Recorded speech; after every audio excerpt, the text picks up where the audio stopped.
Bismillahirrahmanirrahim. Assalamu alaikum. Good afternoon and welcome to Sports Extra. I'm your host Ahmed Dawaz with the latest roundup of sports today. Let's take a look at what we're discussing. First of all, we discussed the West Indies women's tour to Pakistan. They beat us by 2 runs in the third T20 international as well, and they've taken an unassailable 3-0 lead in the 5-match series with 2 T20s to go. Pakistan women again fell a couple of runs short. Hayley Matthews was declared player of the match for a spectacular performance with the bat and with the ball as well. Now, what's disappointing is that it's now, if you calculate those 3 one-days as well and these 3 T20s, the 6th consecutive loss for the girls in green. And multiple times, most of the time in this series, they failed to chase a target down and falling short. And even if they set a target, they couldn't go beyond that 130-40 run mark and couldn't defend it as well. So I think a lot of questions will now be opened for the Pakistan women's team as well.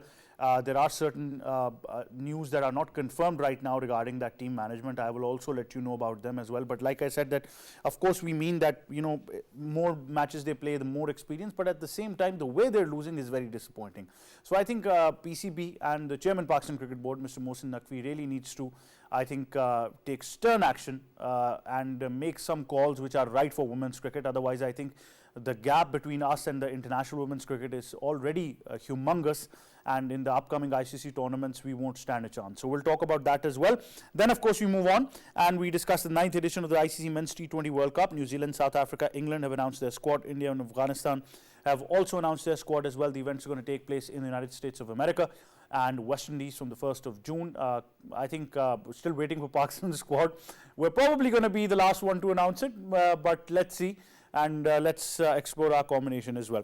Then we discussed the Pakistan women's squad has been announced for England tour. Nida Dar is going to lead the 17-member squad. Series starts from the 11th till the 29th of this month. It includes 3 one internationals and 3 T20s as well.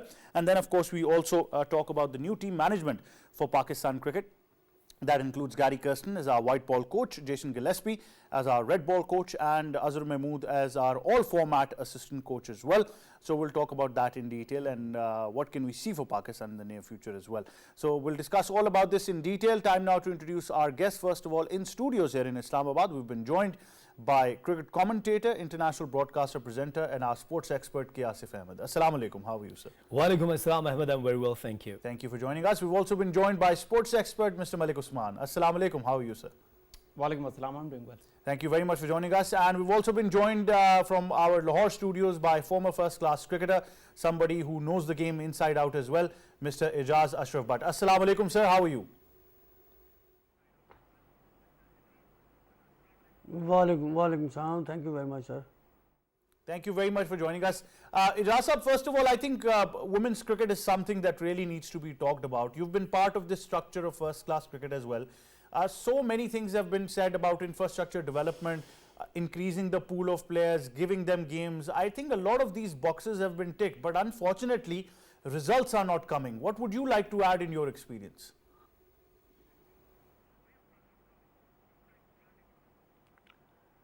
Sir, I see last time match women cricket.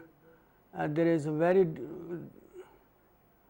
very disappointed performance of our women cricket team. We need to more work on this women cricket team. I think we've discussed this before as well, that we need to make a lot of improvements as far as the structure is concerned. But I think I just cannot stay with that rhetoric of not giving them games. I think a lot of them have been given the right kind of opportunities as well.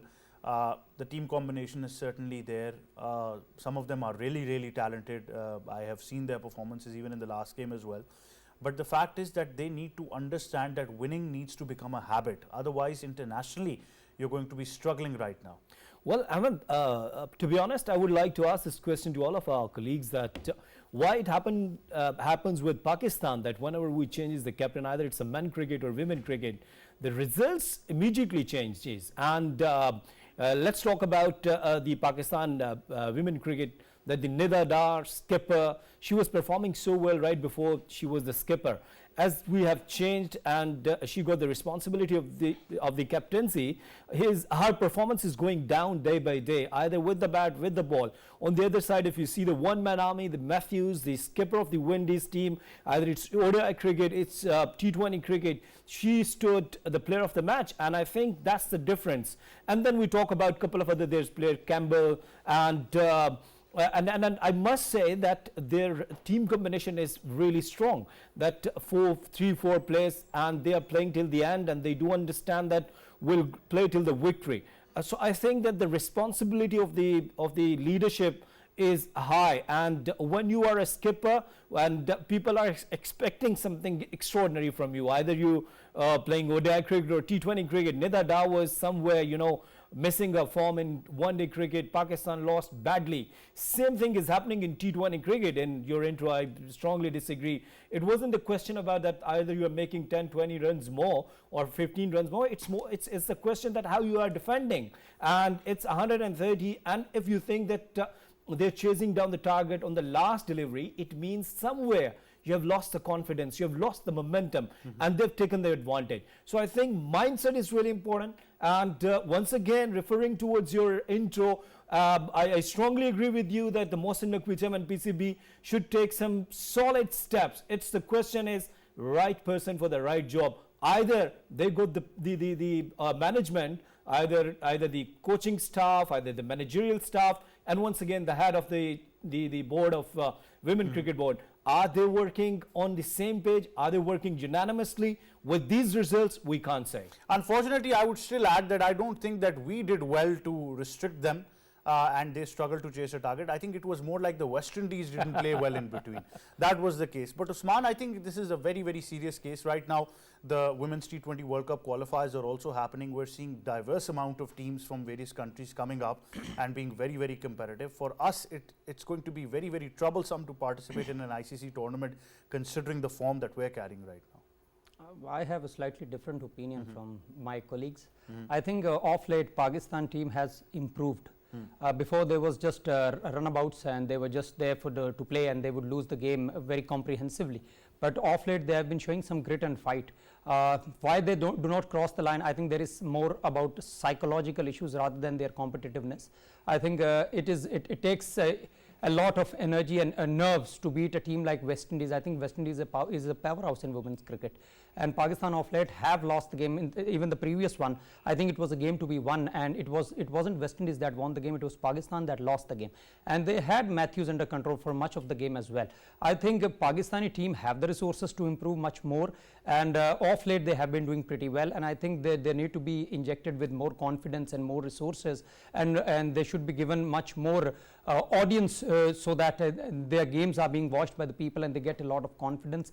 I think a team like West Indies, and you're taking them very, very close, but losing on a couple of occasions in the matches which they should have won, I think it has its own pros and cons. I think the good thing is that they took them very close, and the bad thing is that they lost the game. If a couple of wins had been in their kitty, I think Pakistan's confidence would have been much more. For example, a game like yesterday, I think it was the lack of confidence that did them. I think they have the resources to beat this West Indies in Pakistan, and let's hope in the next couple of games they perform well and they have 1 or 2 wins in their bag. Well, certainly they can, and I think obviously from all of us, we mean well, and I've often said this, that all of us are part and parcel of Pakistan cricket. All of us own Pakistan cricket, and that's where we make some kinds of suggestions which we think, based on our experiences, can make for a better team as well. Now, in between, we've gone with the management. Like I said, there are unconfirmed reports that they might be changing the management once again. You never know. They've just recently changed the selection committee, but that's not going to work. I think, Asif, me and you have talked about this before as well, that you need tournaments based domestically on consistent basis. It's not that every year you can just have a 6-team tournament and then you think, we are done and dusted. You need to broadcast them. You need to have commentary there as well.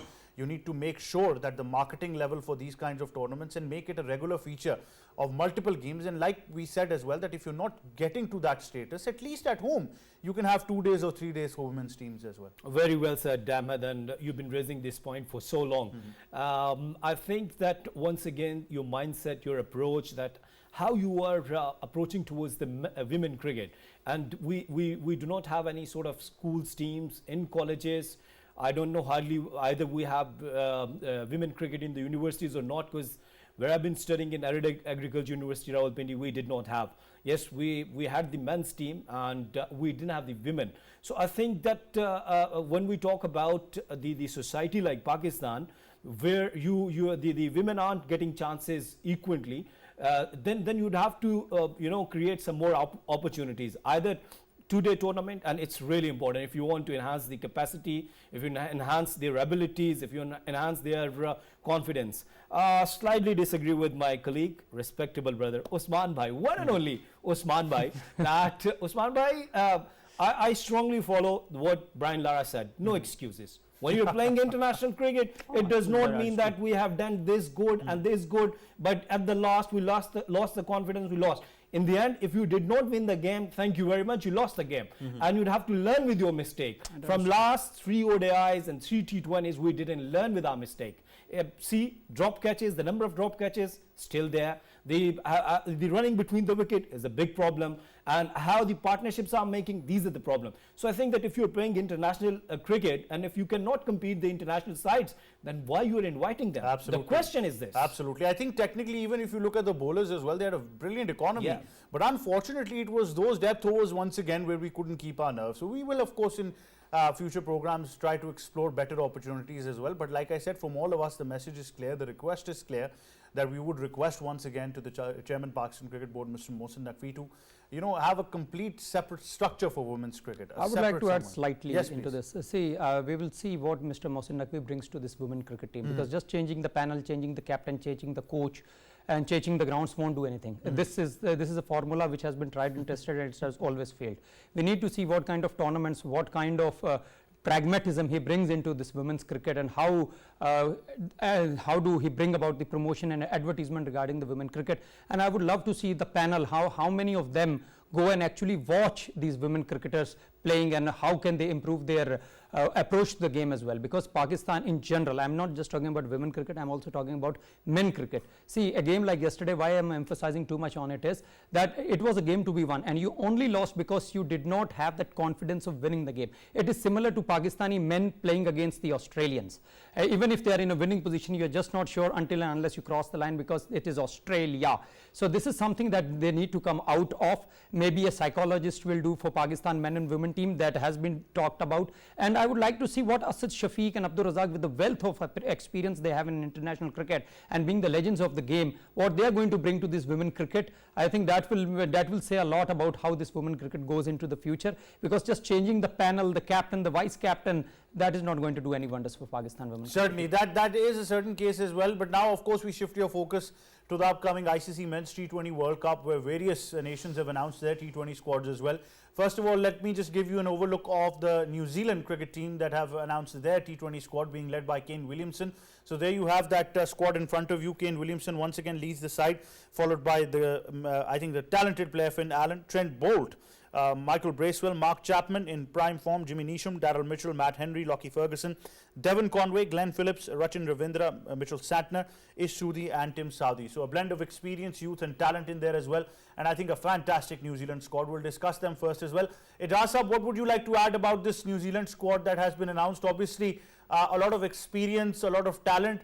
New Zealand have mostly reached the semi-finals of white ball format, but unfortunately haven't been able to win one.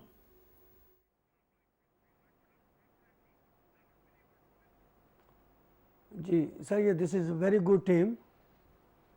It's a very good team. There is a yes. Definitely. I think we're going to, Usman, you'd like to add something about this? I think it's a consistent approach to the selection committee. That is a similar team that they had in the previous T20 team, apart from two players. The one is Rachin Ravindra, and I think the other is Bracewell. Otherwise, it's the same consistent team. That is one of the reasons that this New Zealand has been performing consistently. And they've gone into the semi-finals many a times, and once they've entered the final as well in 2022 when they beat England.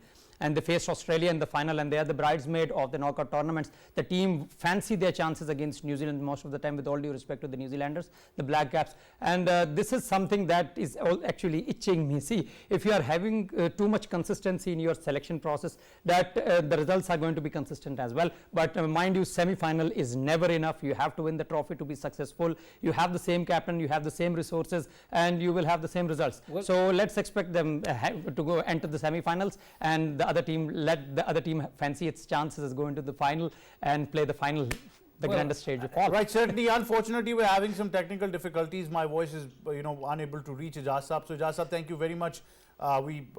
Sincere apologies because of this technical glitch, but we'll stick to in studio for now. Asif, if you allow me, so I would like to ask a couple of questions. We are on a war. No, see, this is called biasness, to be honest. Sorry. Okay. Sorry. Okay. It's not enough for New Zealand side to just win the to qualify for the semis and the final. Is it enough for the Pakistan to just qualify for the semis? Pakistan has been into semi-finals, and we have been criticizing them. That is the reason I'm criticizing New Zealand as well. So who is being biased? That's the question now. See, that's the question. Because when we were discussing about the women cricket, you said that somewhere they are good and they are now approaching towards victory. Though didn't manage the victories to get victories, but at least they went closer. But the question is, see the New Zealand side once again, the mindset, the approach which we guys are talking for so long, that no Kane Williamson was in Pakistan. There was BC rated team. What happened? They did the best. They delivered the best actually, and this is what the cricket is. If you're getting chance against any team and against any side, if you're not giving your 100%, it means that you're not taking it serious. They took it serious, and all of the players, they played so well. Their young side, they had given tough time to Pakistan, and Pakistan was under fire under the captaincy of Babar Azam. So if you see this blend, where Kane Williamson, Devon Conway, when we talk about Lockie Ferguson, when we talk about their Trent Bolt and Rachin Ravindra, this side is very strong side. And the youngsters like Rachin Ravindra, we didn't have any player, that kind of player who could bowl, who could bat in that spirit, in same spirit. Do we have? This is the question. So I think that we don't have. So when we talk about the New Zealand 11 or the New Zealand squad, looks like a very good and competitive squad, and I'm quite sure if they will play with their full spirit as they were playing the ODI in the ODI World Cup, in T20 World Cup, and as they're playing Test cricket, I'm quite sure that they will qualify for the semis. Well, certainly, what I particularly want both Asif and Usman to focus on right now for this New Zealand squad, if we can, have it once again on your screen so we can particularly identify those players as well. Usman, the rate of acceleration of these New Zealand batters is absolutely impressive. Even for a guy like Kane Williamson who plays textbook cricket, he can accelerate on the go according to any situation. Then they've got the likes of Chapman, Finn Allen or Devon Conway who know how to strike the ball. Down the order, Jimmy Neesham, Rachin Ravindra himself. So I think that ability to adjust to scenarios is very, very important for them, and that's one of their strengths as well. That has to be the strength in T20 cricket. It's not just about knocking the ball around. You have to accelerate. You have to shift gears many times in this T20 innings, because there is a time when you have to accelerate. Once you are going pretty well, you can consolidate, and in the end you have to smash as well. What Pakistan is lacking as compared to the New Zealand is that we have two anchors in the opening slot, and that is where the difference comes in. The Kane Williamson being at number 3, who is pretty much similar to Babar as well, may have a similar strike rate as well, but coming at number 3 and from 7 to 16th over, he is the one who actually rotates the strike and gets a boundary or two, every now and then. That is where the other players chip in. A player like Mitchell, a player like Rachin Ravindra or Finn Allen if he gets going. So that is where the other end keeps going, and the person on the other end, which is Kane Williamson, he never lets the run rate to drop down. That is where Pakistan is struggling. You have two finest players of T20 in Rizwan and Babar, but you don't have that strikers of the ball which New Zealand does have. And talking about players like Rachin Ravindra, Conway for that matter, and Mitchell, they are someone who can up the ante anytime. Maybe not Kane Williamson, but these 3-4 players who come in the middle order can actually up the ante, and I am a firm believer that a T20 game is won from 17th to 15th over. Certainly. Let me just get that New Zealand squad once again on screens if my team can really listen to what I'm saying right now. New Zealand squad is, thank you very much. There you go. Okay, Asif, what you would like to add to that point? But at the same time, a couple of these players that will revolve around Kane Williamson right now. Well, see, what we guys were discussing, and as Usman Bhai was saying, that the strike rate. I think that once again, if you see the batting class of Kane Williamson, Daryl Mitchell, Rachin Ravindra, three of the players, all of them, they are like Babar Azam. They are like Rizwan, who play with the straight bat, doesn't accelerate. Okay. But when we talk about the players like Glenn Phillips, Lockie Ferguson, Mark Chapman, and they are the players who could, accelerate at any time, and they could hit some maximum as well. I think you are talking about Finn Allen and not Ferguson. Lockie Ferguson as well sometime, He's a bowler. He's a bowler, but with the But when needed. Yes, when needed, he's Against us, we even had O'Rourke hitting a huge 2 sixes as We well. also have Chachu Iftikhar for that. Well, now see the difference where Iftikhar is and where Lockie Ferguson is. They see the difference where Rachin Ravindra is. Where, Well, Asif, I want to. There are many squads that we'll discuss, but both of you can comment on this as well. Look, the difference that's going to be made in international T20 cricket will always be the number of sixes that are being hit, and that's where I think Pakistan has really been struggling. Let's be honest, we enjoy proper forms of cricket, everything in between, but your ability to hit sixes as a team, you can't play international T20 cricket by hitting just 2 or 3 sixes. Well, Ahmed, if you ask me that, I don't mind if you are not hitting even single six, but in the end, if Pakistan is winning, that's for me. It's not the question is that either you are hitting sixes or not. The question is that which mindset. Last 5 overs, 12 runs and over required, what do you do then? Maybe you are taking 6 twos, maybe you are hitting 3 fours. It's not about the question of sixes, dear. To be honest. Azam Khan taking 6 twos, hitting 3 fours. Well, now this is your problem that you don't have the players who have the class like that, like we. Let's just move on to the next squad. Let's just move on to the next squad before this gets even more fun. Obviously, it always is on Sports Extra. But let's just give you the next squad that we've got for you, and we discussed this in detail as well. And like I said, that many teams. South African squad. I love it that it's being led by Aiden Markram, one of my favorite players in South Africa. But more than that, I think Otinel Bartman, Gerald Coetzee, very, very important. He was injured in the last World Cup. Quinton de Kock still there. Reza Hendricks, Johan Fortuan, Marco Janssen, Hendrik Klaassen's been absolutely superb. Keshav Maharaj, David Miller in the form of his life. Andrik Nokie, Kagiso Rabada, Ryan Rickleton, Tabraiz Shamsi, Tristan Stubbs, and they've got the travelling reserve in Lungi Ngidi and Nandre Berger there as well. Usman, what would you like to add about this squad for South Africa? They have made a good use of South Africa T20, isn't it? They have a good blend of experience in youth, and they have relied too much on their experience as well. They have good fast bowlers, but what I was looking at is that they don't have anything, what I would like to say, the X factor. You're talking where is about Rassie van der Dusen in this? Van der Dusen is not around. That is what I'm talking about, that they have made a good use of South African T20. So they have brought in a lot of exuberance as well, and they are relying on their 2 experienced spinners in the shape of Maharaj and Tabraiz Shamsi. They are expected to do a lot of work here, because I was going through the pitches of this T20 World Cup and I'm looking at the squads of various countries. I see that we are talking about a lot of sixes, but I think how you're going to maneuver the ball is going to be very important as well.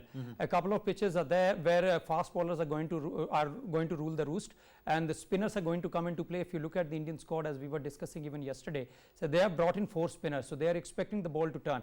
And mind you, if you look at the various squads, they are relying too much on experience. Even we were talking about New Zealand squad, it is pretty similar to the 2022 squad. Absolutely. Apart from 2 players, it's the same squad that they have brought in. Okay, they had an accidental search for Rachin Ravindra. Had it not been for Kane Williamson's injury, Rachin Ravindra wouldn't have been playing warm-up games for the 50-over World Cup, and we know the rest is history, how successful he was. And talking about this South African team as well, apart from a couple of players like Rickleton, I think most of the team, and the 14, apart from them, mostly the team is made up of 50-over World Cup. I think squad. Klaassen and Miller Usman make a very important case, because that 5-6 they're going to be the key. And now you were talking about the number of sixes. I'm a big fan that a game of T20 is won by the number of sixes. Since the inception of T20 cricket, if you see a team like West Indies that was dominating so much in the T20 World Cup, and they are the only team still today that they have won consecutive World Cup, that they used to say that West Indies only know one way of playing cricket, that is hitting sixes. Once we stop them, we can counter them. And Darren Sammy, being West Indies captain, then said, first you stop us from hitting sixes. So I'm a big fan of 6 hitters, and you can look at the South African squad as far as their batsmen are concerned. I think 6 hitting in the middle overs is going to win you the games, and South Africa have a plenty. But they're a Stubbs, dangerous side. I Miller, mean, Quinton de Klaassen, Kock up front. they're in the form of their Absolutely. life. I think Quinton de Kock up front makes the huge difference for this South African And team. with the likes of Macram coming in the middle over and anchoring the innings, and with the strike rate of 140 odd, I think this is going to be a massive batting lineup. I think they have a very strong batting lineup. They're going to struggle in their bowling lineup. Well, absolutely. But like I said, that in the squad, like I said, I see a lot of difference being made by the likes of somebody like Aiden Markram, who can anchor the innings. But then again, Klaassen and Miller's role is going to be very important, because that 5-6 position in this World Cup throughout teams is going to be of certain importance. Asif, how do you see this team, especially the fact that if you look at their fast bowling, it's a very, very potent department there as well. Well, I think how you guys are talking about that they don't have the X factor. They do have Klaassen, they do have the Miller killer, and when we talk about Quinton de Kock, everyone superb. So I think their batting is very strong. And Usman Bhai, once again a slight disagreement, Yeah, please. Their spin bowling class, Keshav Maharaj, Tabraiz Shamsi, both of them. If you see their economy, if you see their average, each and everything is perfect, especially when we talk about in terms of T20 World Cup as well. So they're playing cricket for a long time, both of them, the senior team. And fast bowlers, Nokia, and then we talk about the Kagiso Rabada. Both of them, they are very good fast bowlers, match winners, in fact, even Nokia and Rabada. So I think once again, if you see their squad over the paper, they look like very strong side. But the big problem is they are chokers. They cannot win the big games, and that's the problem. They would have to work on their mindset as well. Not qualifying, not only for the qualifying, just go for the win. And I think that once again, the role of Quinton de Kock and the senior players like Miller would be really crucial. Either they will be missing Van der Dusen or not. I don't know what happened, why he's not playing, what could be the reason, but for me, it's a surprise. Well, like I Not said, surprised at all. Yes. What I meant with the X factor was something new, something unexpected in the squad. I was talking about Klaassen certainly is an X factor, and as far as Miller is concerned, you two are actually talking a lot about Miller. I am also talking a lot about Miller, but Miller is someone who South African have always mess of him. You just don't use him well. He's such a brilliant player. Look at his average. Look at his You send him a bit earlier as well. You have to send him a bit early. And talking about Van der Dusen, I just don't see where Van der Dusen will be adjusted in this batting lineup. It is very difficult that where he's going to be adjusted. It's a very strong batting lineup.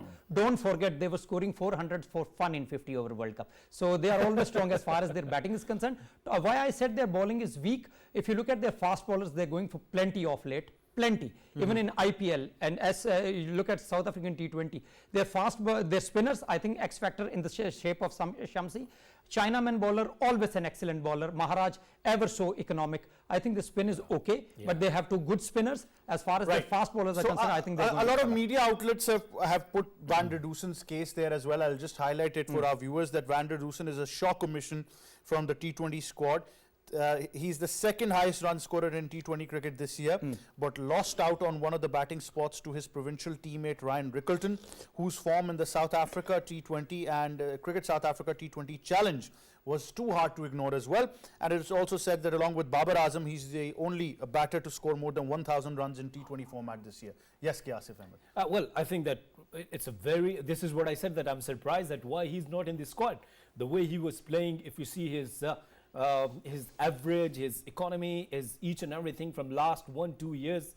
And to be honest, that sometime if I think that if you are searching somewhere a little bit class of A.B. de Villiers, you will find in in Van der Dusen. But he's not included in this squad. And a great player of spin. Great player of spin. Well, that's the issue, Ahmed. That's why I'm surprised that why Van der Dusen is not there. But I think that the rightly said by Usman Bhai that where you will include in the side in playing 11, because you do have a classy player like Quinton de Kock, phenomenal form.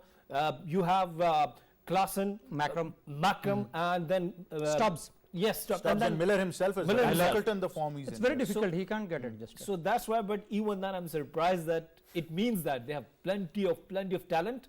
And by the way, why Pakistan hasn't announced yet This is a question. Well, that- Asif, had Van Dusen been from Pakistan, we would have been all over the First place name on with the this submission. first name on the sheet. There would have been all sorts of things said on traditional forms of media and digital media. Well, Ahmed, even you could see that this is what I was discussing Yes. with Usman Bhai, that Usman Bhai, India didn't have Shubman Gill and KL Rahul.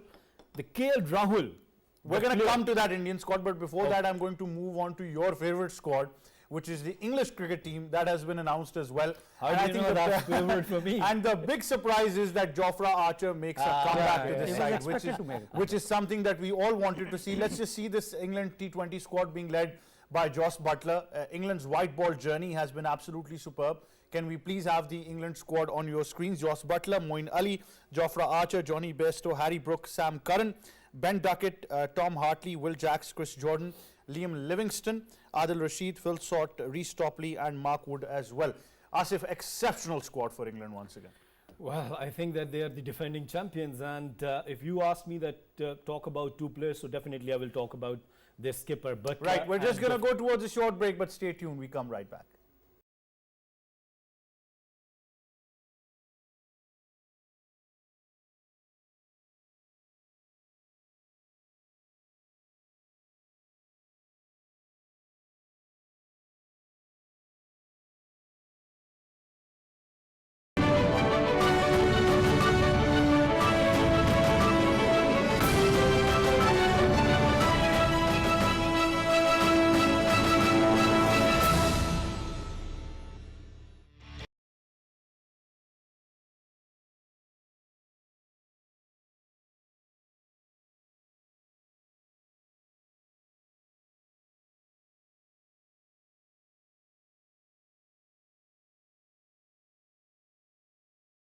And so there you have it, most of the squads that we've discussed, but I think proceeding to the World Cup, there will be majority cricket squads that we will be discussing with each passing day. A lot of these teams are yet to announce their squad, especially Pakistan, which will have majority of the eyes there as well, because Pakistan is a favorite when it comes to the T20 brand of cricket internationally, not just in Pakistan. So we'll keep that for later shows as well. But thank you very much, Asif and Usman, for joining us. On that note, from me and the entire team, it's goodbye for now.